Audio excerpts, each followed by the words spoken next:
tell us about playing on a session, and how do you get beyond just playing guitar and actually playing the song and being, musical? Here we don't know who the artist is a lot of times till we get there, but a lot of times a songwriter, if they're sitting around just playing some, or something, and we go, that sounds, that could be such and such, we could do it like that, and we'll talk a little bit about who they like and who inspired them to write that, or we kind of get the personality of the artist, and then we'll sit down and try to interpret that and play something that we might not ordinarily think we were going to play when we got there. Yeah. So it's a lot of profound, deep thinking about, you don't just don't do something that's cliched. Well, I brought this guitar, I'm going to play this, regardless what your song is. This is what I'm doing. So if someone says that they're, I was really thinking about Merle Haggard, it might make you play more like James Burton or Roy Nichols. While if someone says, I really was thinking James Taylor, you might be thinking, Mike Landau or the earlier stuff with Dan Dugmore or someone else. Yeah, Dan. So a lot of times it's about being a good historian, knowing your music. You'd probably be good because you got a good memory bank. And that's what it is, it's just about understanding who the artist is, what they're going for, the personality, and what this song is about, what the lyric's about. If it's a tender lyric and it's personal, or it's about their job and the trials and tribulations of something, then it makes you play a little different. Yeah. It's just, you got to think deep about it. Yeah. There seems to be some psychology in this. There definitely. It's all psychological at some point. Yeah. That should be the producer's job, is to be the liaison from the artist to convey to the musicians what she might want if she can't explain it in musical terms. And that's a good producer. Yeah. When you're playing fills or an intro, what are some of these coming from just things that you've worked up, or are they things that you will hum, or like how do you come up with fills that are that you would play on a record? It's a combination of sounds, what the guitar sounds like, and we'll bring a lot of different guitars to a session. It's if I brought just a Tele and a Strat, I felt like, man, my hands are kind of tied already. This might require a Gretsch, kind of a retro Gretsch sound, and I wouldn't have that. Or it would require a 12-string Rickenbacker part, would give this a flavor if they make reference to, I want this to sound like the Byrds or something. And then you get that out, and all of a sudden the song is like taking an image. It's creating already. And so a lot of times it's about guitars and references that they, like I said earlier, what they make, who they want to design the song after, whether it's a folk song or they want to rock it up a little more. Leonard Skinner, Southern rock, or Rolling Stones. These are common references in country. Like we hear them all the time. Coldplay. Right. The Stones. We want to make a Stonesy, man. Stones it up. Okay. AC/DC, all that stuff. Tom Petty, a lot. Yeah. But to me, it's comical how you're doing country records now, and they're making reference to rock records. And to me, country music's always been in awe of pop stars and rock stars. That's where we want to be, Unless you're Merle Haggard or something, they go, I ain't doing that shit. And we all go, yeah, Merle, Yeah. But here's a funny story. Just Mutt, when Mutt Lang get back on Mutt, came to Nashville, everybody was pulling out their rock licks, man. They were like, I think, well, he's gonna call me, man, because I'm laying down some rock stuff here, baby. He's gonna love it. And he went, don't play, don't go for the rock on. Don Rich? Yeah. And we go, yeah, I really like him. I want to go for like a Buck Owens. And I thought, that's cool. He made references like Floyd Kramer, and I go, he knows his stuff, man. Because usually when producers come in, like I'm saying, they go, we're going for a country Tom Petty. I always made a joke like Johnny Cash and Tom Petty, like a Petty Cash kind of. Like a Petty Cash kind of thing. Yeah, we make jokes, but you hear that a lot, the references to pop and rock. It seems like country music kind of has ebbs and flows and goes in different directions. Personally, I lament the fact that, Telecaster playing is not really big in country music right now. It seems to be more, Yeah, you're right. Well, I was talking about that. Unless you're Vince Gill or Brad Paisley, then you can add picking into your song because you're the artist. Yeah. But it's very rare. Yeah, it's stuff like, well, when you went to do a Ricky Skaggs session, you better bring your game, baby, because if you didn't amp it up and do some good stuff there, Albert Lee is going to come in the next day and overdub on another song. He'll just do your spot, and what a guy to make you shake in your boots, Albert Lee coming in following you. So it was about a good, and I'm not saying that there's no good guitar players now. Yeah. It's not as, you're right, it's not about the solo now. In fact, a lot of songs are trying to do, a lot of records are trying to do away with solos. It's like, we don't have time for solos now. It's a distraction of the record. So is it because they want to have more lyrics in there, or they want the songs to be shorter? Yeah, well, I mean, they do surveys or something. They find that people lose interest and change the channel if there's a solo in the middle of and they go, this is a study. Yes. A very non-musical study. It's very analytical. Yes. It's kind of like that. I mean, here was a song, we did, I'm in Love with the Waitress. I don't even know her name. Yes. The whole thing was like an instrumental. It was unheard of. I thought, that surely can't be a single. And by gosh, it was a single. And it was on the radio. And it was like mainly me on the thing, Yeah. And because Alan said, we were all like well-disciplined musicians in the studio. Well, we better not do it too long of a solo, right, Keith? Right, Alan Jackson, right? Now he goes, no. I mean, when I went out in the dance halls, I mean, that's when people started dancing. That's why I want those instrumentals to be long, because people like to dance. They don't want the song to go short. Mm-hmm. And I thought, that's cool. I like that mentality. But yeah, it's a little different now. It's now we just put some whoa, whoa, whoa, whoa. Mm-hmm. In there instead of the instrumental whoa whoa whoa whoa whoa. A lot of whoa whoas and ooh oohs. It's like cheerleading calls or something that goes in a song now. Yeah. There's a lot of great music out there right now, just as much as there was then. It's just it's the undercurrent of it. You got to dig down there in the underground and hear it. College. So it's just a lot of great great bands and stuff that are coming up. But I mean, I always go back and still listen to 70s music, and stuff stems from there anyway. Why not go back and listen to where it started? Yeah. Who of your heroes do you still listen to? Well, I mean, when I grew up, I was talking about the country part, but I listened to Stevie Wonder a lot. There was a lot of soul music I was listening to. And Jeff Beck was, I loved him, and, on the rock side, I mean, ZZ Top, and a lot of, like, Skinner and all that. I mean, I like the Southern rock, but I also loved Hendrix, and, but mix that all in with Jerry Reed and Roy Nichols and Western Swing. It was like a whole schooling peripheral music thing I had going here. I was like really setting myself up to be a studio musician, because I kept listening to everything, jazz, folk, rock, and find a lot of stuff that, whether it was Janis Ian over here, Stevie Wonder over here, and Merle Haggard over here. And we had a lot of records, and Mom and Dad listened to a lot of stuff too. They had Louis Armstrong, and then they had Conway Twitty, Ray Charles, and, the Beach Boys. So there was a good mixture of stuff. The Beatles, Yeah. There's a lot of guys that just, they write a song just so they can get to the solo. I had a thing with Willie. I figured him because I worked with a bunch of Willie's records and stuff, and I kind of figured Willie out. When we went to Hollywood we did a Jay Leno thing, and then the Dukes of Hazzard soundtrack, and Willie took us out. We did the Dukes of Hazzard. We were set up in the Chinese theater parking lot and played with bales of hay around. Mm-hmm. And I watched Willie, and he would go, he'd go, Whiskey River, take my mind. And then he'd stop singing real thing and go,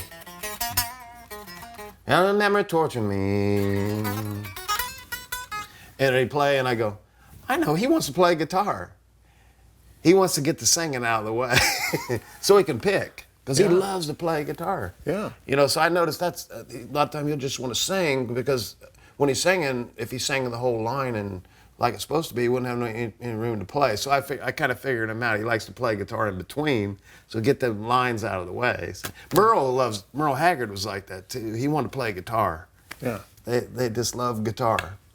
So a couple of weeks ago, Reggie Young had a album release party, and you were at it, and I was there, and you told a great story about Reggie. I wonder if you would share it. Well, I was trying to remember back on when the first times I worked with Reggie, which was a monumental time. And we worked together, not a lot, but enough to where I was being schooled when I sat there. But he was so kind and sweet. He would always he goes, you go ahead and take solo, you know. Where a lot of times, you know, guitar players are at each other's throats. I hope he didn't take that solo, man. I'm gonna start mine off early and lead into the solo and cut him out. You know, it's a cutthroat kind of business. But Reggie was always sweet. You know, I guess he didn't have anything to prove, you know. And so he goes, I went, okay. And I thought, wow, now Reggie, yeah, I'll play it. And Reggie, I got to show Reggie what I do. And then, so I think it was at Randy Scruggs' studio, and I played stuff, you know, like, you know. And where do those licks come from? So there were Reggie Young licks. So I was going to play, okay, Reggie, I'll take the fills, thank you. And what do I play? Reggie Young licks in front of Reggie. Like, oh, gosh. You know, I know that probably tickled him, but he didn't say anything, embarrass me anything, because he's so sweet. But Yeah. because what else do you play? Yeah. When you play a song like, you know, I've been throwing horseshoes. Yeah. It's like you can't play anything else but that lick. If you start to go,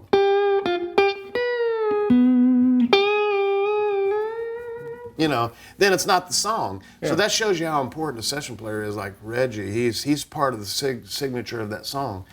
When he plays licks, they meld into that song, and that's the song. And you could try to play other things because you want to be your own player, but it just doesn't hit in the song. So that proves right there how great Reggie. I think Reggie's the greatest studio player in my book. His licks are still timeless. They're still cool. You can play them, and I think you can play them forever. It'll still be the cool thing to play.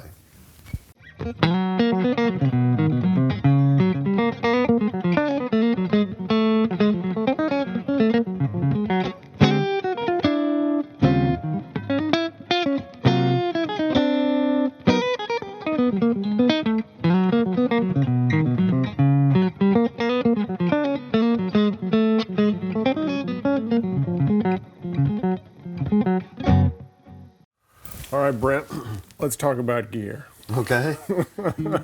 So let's start with this guitar. So this is a, you know, kind of become an iconic instrument. You know, a lot of people, you know, recognize you, and of course also this guitar. Been a lot of guys have modified their guitars in similar ways with the third. I've been laid pickup cigarette smoke in there, and yeah, look at all the also wonderful. a large draft beer spilled right there.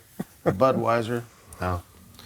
So you got this guitar when you were playing with Don Kelly, correct? Right. Yeah, the story about this guitar was there was a music store in West. Where was that? Was it Tecumseh? Tusculum. Yeah. Tusculum. And there was a Hughley's Music over there at one time before you came. Yeah. And Don and I went out one day. We were going to go in music stores and shop a little bit. Maybe find us a guitar. Yeah. And we went in there, and there was this was hanging on the wall, not with this pickup. I mean, it was a straight up telly. Yeah. Stripped off paint. They stripped off the paint, put car primer paint on it, and then decided, no, I don't want that. Yeah. I'm gonna trade it in for another guitar, you know, a new one, a brand new one, a pretty one. So that was hanging up there, and Don picked this guitar up for him. Okay. And then I went for this other like off-white telly or something. And I said, I'll get that one. And we bought them, $300 or something a piece, you know. Took him to the gig that night and he was playing this one, and I was playing the other. I go, can I play that one? This one? Yeah. And he goes, sure, yeah, go ahead. And he took the other telly. And I go, I kind of like this one. man, I wish I'd have got this. He goes, you want that? Go ahead. Because he traded them about every month anyway. Yeah. He'd get one. He wouldn't have one for more than 2 or 3 months. So he would trade it on something He's always else. swapping. Yeah. So I swapped them. I ended up getting this one. That's how I got that one from. It was like in the mid '80s or whatever. So originally it had the regular Telecaster pickups. It had a regular neck pickup and bridge pickup. Regular stock pickups. And it had the black pick guard on it. Has that always been on there? Or was I don't it think white? that was on there. I think it was a white one or something. How did it start getting modified? So what was the first thing that you did? Okay, first of all, I couldn't afford to have more than one guitar. I just, I was getting started. I couldn't. Yeah. My dream would have been have a Strat and a Tele and a Les Paul and a 335 or something. But no, So I said, well, I got to make this sound like a Les Paul. So got the Les Paul Mini and Strat in the middle. So it sort of had a Strat sound. I put it on there. It lost its oomph a little bit. Sort of sounds like a Strat. Yeah. Kind of not, But then I found that it worked better as an EQ kind of a system. It's like, because sometimes those tellies can be a little bright and have an offensive high end in them. You can kind of, so this kind of scooped it out a little bit. I find the sweet spot there. It would take that offensive high end shrilly thing out of it. Like I was saying, I put these all in because I couldn't afford to have a Strat, a Les Paul, and a Tele. So I tried to make this because I was playing in a gig, and records have Les Paul on them, or they'd have a Strat, or whatever. So I got Seymour Duncan's put in there. Joe Glazer, I said I want this. Joe rigged it up. He came up with that system. This is the old system, where it's just basically a volume knob for this, and then whatever switch it's on front or back, you can blend that in with it. So you got that combination. And then you still have a regular tone control in the back too. Yeah, still the tone controls still works. So what made you decide to put a third knob on the guitar instead of instead of a switch? Yeah, or some. Well, I guess that kind of defeats. But some people just instead of having a tone control have the control for the middle pickup. I think that's kind of what he does a lot now. This is a control for the middle pickup. Right. Volume. Yeah. Right. Yeah. Right. But you still wanted to have a tone control. You didn't want to lose your tone control. No, because I want to roll off a little bit. You know, I mean. Yeah. It depends on what amp you're in. Sometimes it's the treble gets a little wanky. Yeah.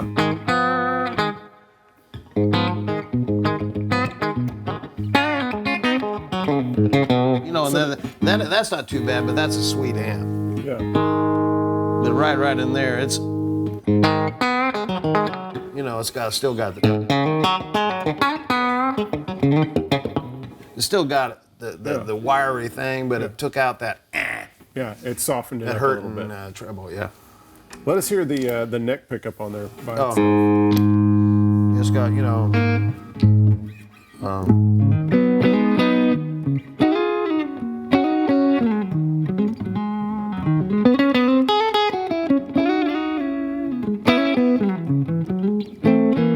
pretty sweet.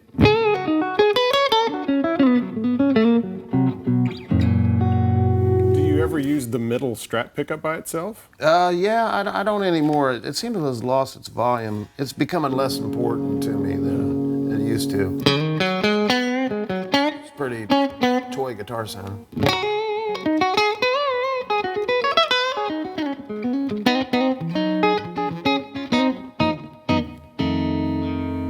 That's just because it doesn't matter. It's just a volume for that. It knows no other. It knows one thing. Yeah. See. Yeah. It's out of the picture. Yeah, because that's a three-way switch that's only connected to the outer two pickups, and you have the volume turned off on those two, and so that's why we're only hearing the middle one and nothing else is happening. That's exactly right. That's exactly I right. could have said it better myself. Yeah. And so these are Spertzel machine heads. When did I guess the old machine heads weren't working well? Or? Well, it just, I had this was a dumb idea. I put a Kaler bar in there one time, and I had Joe put it in there because I wanted to do all the, stuff without doing that. Yeah.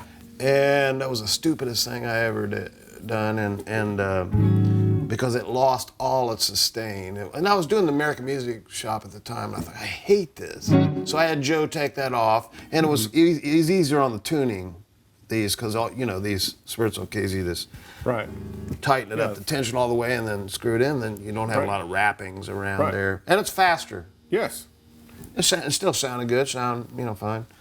I took that off, but I still kept these because I like to slap strings on real quick. One breaks, you don't have to wrap them around, cut them off, and wind them. And they're so practical and easy. Yeah. And I'm guessing these extra holes are from the from the old bullet holes. No, they're from the old vibrato tree. Some misplaced trees. Yeah, and then you moved the string tree up closer to the because it normally would have been around here where there's still holes. Yeah. But moved it up there. Was that because you wanted more tension on those strings, or is that just where it ended up being? I think that's where Joe put it there. They were coming. I don't know. It seemed like they were popping out a lot. I don't know. And what gauge strings do you use?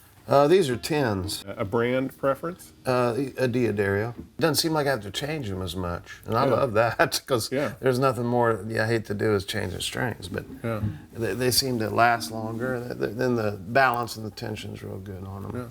And at what point did you put the B bender on there? Right at the early '90s, I think, or '93 maybe. There was a lot of records that had string, they wanted string bending stuff on it. And I was going, and they were killing me. I was having to do that, and it was like, well, that's a G. I don't have a G bender, but I thought, it just was a cool. I could do cooler licks. I like fake steel guitar licks. It was fun. Mm-hmm. And I put it in there. And Joe, I didn't want to route out too much of the wood, so he said, no, it's just about 1% of the wood comes. It's just a little path, And I thought, oh, that's cool. Yeah. I didn't want to, because I remember those. What were the big ones with the Parsons white Parsons? Where it has the big plate on the back. It was like another guitar was bolted to it in the back. Yeah. It was like Marty Stewart's guitar. Yeah, Marty's. Yeah. So this works. And that's the one. It's the original. He's improved them, I think, somehow. Yeah. But this is still the old B bender, Joe B bender. At what point did you buy this guitar? What was? Like I said, I think it was around 83, 84, 83, late 83, winter. So this has been 84. Your main guitar for most of your career. Yeah. Yeah. It has. It's starting to lose wood. Yeah. How's any wood going to be left on it? I don't know. It's getting to where I don't even want to really take it out of the house. It's like an old person, you know, come out of the house. Yeah. You stay on there and just rest, okay? Just rest a little There's bit. your room. Yeah.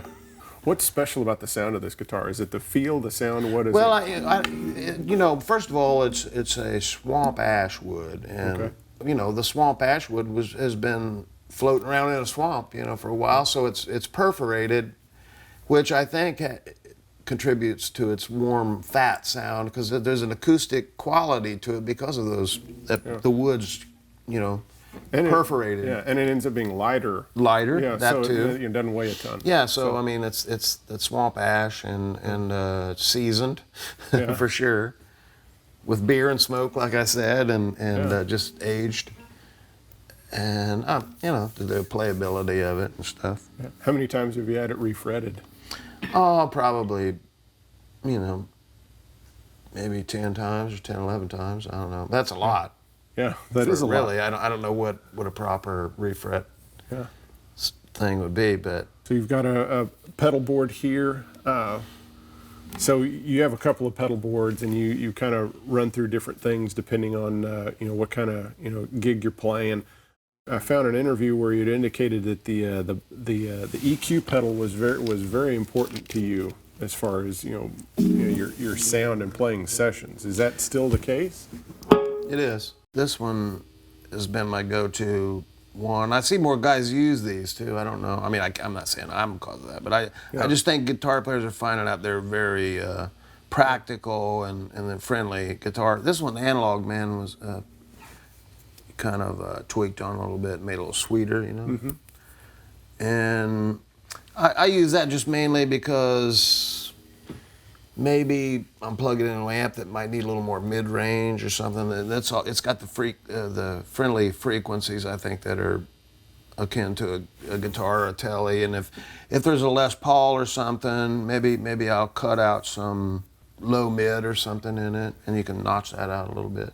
It just depends on what mic they're using one day. If they're using a mic that's more honky or bulky, I might just tone it down here in the 250 or something. So when you're listening on your headphones, then you'll just make some adjustments there in the mix. You know, and I got freedom. Of course, there's an EQ on the amp, of course, but you can really micromanage a little bit more of the frequencies that way. And I don't need anything. You know, I used to try the parametric. It was too much vast changing in the tone, you know, just like it just didn't sound natural. This sounds more minimal.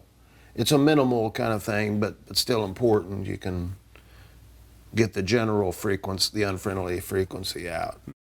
Compression is another effect that's kind of been part of your toolbox, and I guess it has been for most guitar players. But I guess in this day and age, there's kind of somewhat over compression going on. So I see people using a little bit less of it to some degree. But well, they all started out with those Dynacomps, you know, and you could stay clean and get the sustain, and it was kind of like really served its purpose with single coil pickups because you could. You know, this one has a clean blend, and so you don't lose that airy high. A lot of them you kick them on, and that sort of scoops out the nice sweet high end because it's compressed. See, and this tube amp is already self-compresses, you know, and it's like you really don't need them. I think a lot of those compressors really, back in the day where they were using solid state amps and stuff, where there wasn't natural compression for tubes, the Dynacomps really enhanced them a little bit. Yeah. These don't really need them as much. Now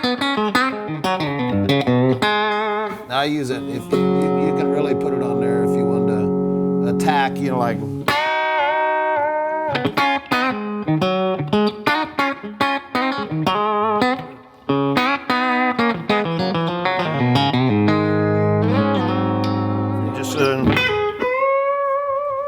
See, it's clean and it gives it sustain. Yeah. And it doesn't. I'm blending in a little of the clean tone. Yeah. You know, adds the airy high back into it, so you can put the natural sound back in with the compression and adjust it to your liking. And you've got a couple of drive boxes. You've got the Dude and the Sparkle Drive, and then you've got your. Just make it loud and louder. Yeah. 10 and 12. Was it 11? That goes to 11. Yeah, and it seems like I always use more different distortion pedals than anything, because I might kick one on one day and that sounds right for today. Yeah. And then I'll go to another studio and go, that one just sucks today. I don't know what's, but now let's try the Sparkle Drive. The hot wired sounds good today. That's pretty good though. I like this little deep thing on this.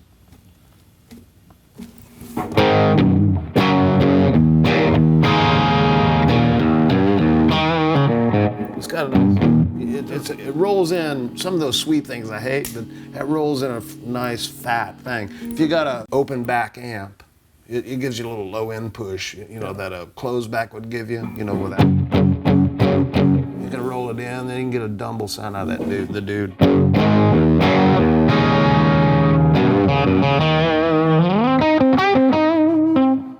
That's a good, sounds good today. You got the hot wired pedal, you got a volume pedal, tuner, a tremolo, looks like a type of roto spinning, chorusy. Stuff you could really overuse. But it sounds cool to kick it in on a little part, you know, if you're playing a song and then you kick it in and then turn it off. Yeah, and turn it off. Yeah.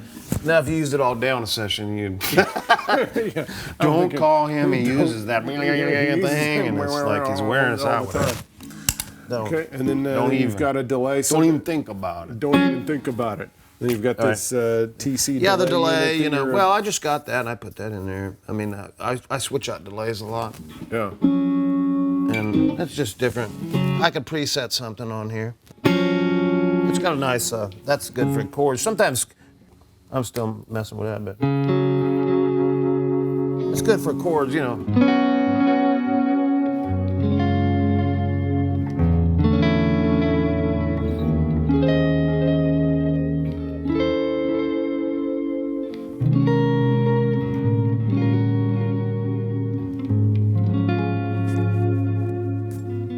You know, it's cool. Sure. I mean, it's dreamy. It's dreamy. So this amp that you have today.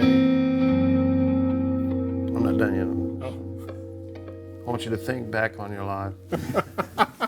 And think, it's only a dream. It's a dream. Kids. All right, so that's that sound. How long have you had this this blackface deluxe reverb? I think I got that off of Red Vocart. Okay. He sold some Fender amps out of his garage, and I bought most of them. I think that's where I got it. Nice. Well. But you can't tell me that. You were answering all my other questions. No, I I'm couldn't not. remember. When did I get that?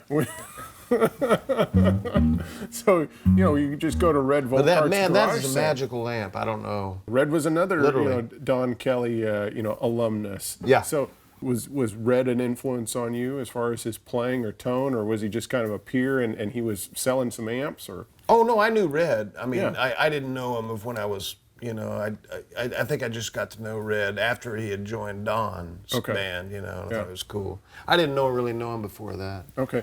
Was he? I guess he joined Don Kelly's band after you at some point. Yeah, I don't know. It was after me. Yeah. Because I think I might have been the first Yeah. guy to join, start the chain. The insanity. Yeah, the insanity. How many songs would you estimate that you've recorded with this amp? I mean, how many hits? Oh, it's a lot of them. I did a lot of Brooks and Dunn. We'll burn that bridge when we get there. Yeah. That was that one, and that was just for one. Yeah. Most Alan Jackson like. Yeah.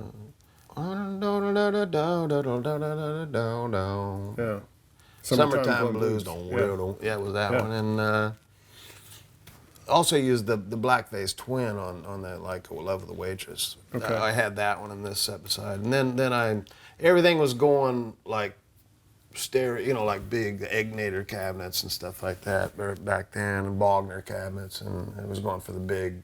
So I kind of got rid of that and got some. When I got a rack mounted thing, and then I sort of scooted that aside, and I just kind of like rediscovered it again after a while. That that damn thing sounds good. Yeah.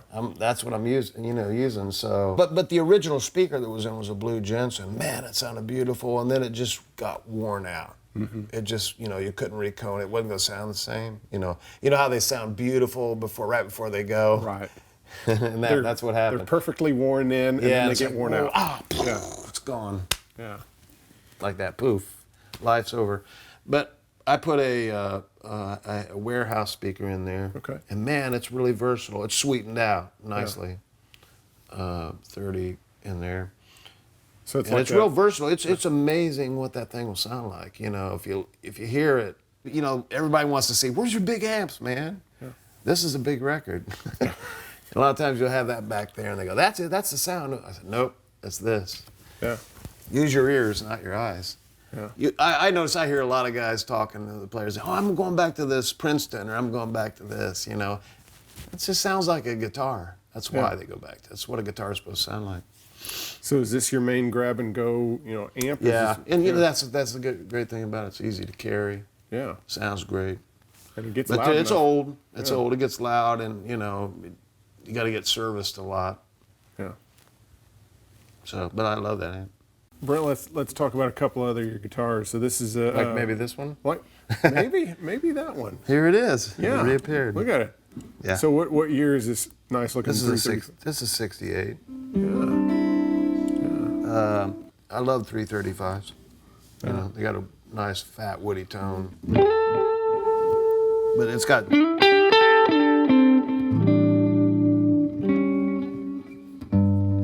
It's just got great. It's a little bright now, but I mean, it's just because I'm too lazy to get up and turn the treble off. It's great, you know, put a little tremolo on it. Whoa.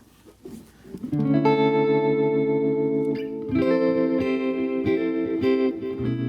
know.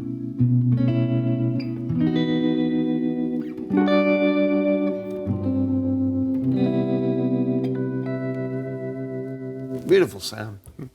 Lovely. So this was a signature Yeah, model 'cause, that you did with PRS for a couple of years. You know who's last night was telling me Randy Coors and Robbie Turnson, man, this thing really sounded good when you plugged it in. I said, it was like boom, there it was, that tone right there. I go, really? Because I thought, you know, the Tele would take precedence over that.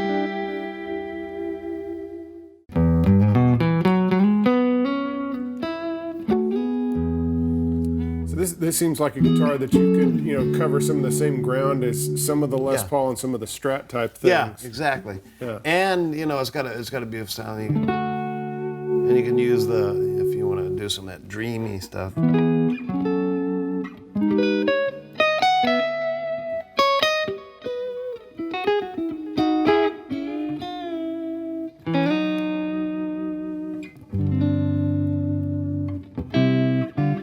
Yeah, so it's a cool. But yeah, there's these double coil you can switch down here. But somebody said this is a great guitar for playing live because it does a lot of things. Yeah. So in the studio, yeah, you could use it. I use it a lot on if I'm doing some kind of solos, you know, where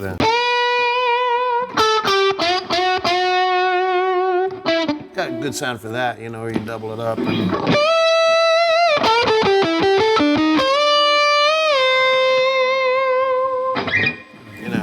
it's great solo guitar for ballads and stuff, screaming ballads. It's good. It's cool. And so the Gretsch you would use for some of the dreamier stuff, the rockabilly type stuff. Yeah, it's got, you know, it's great for the.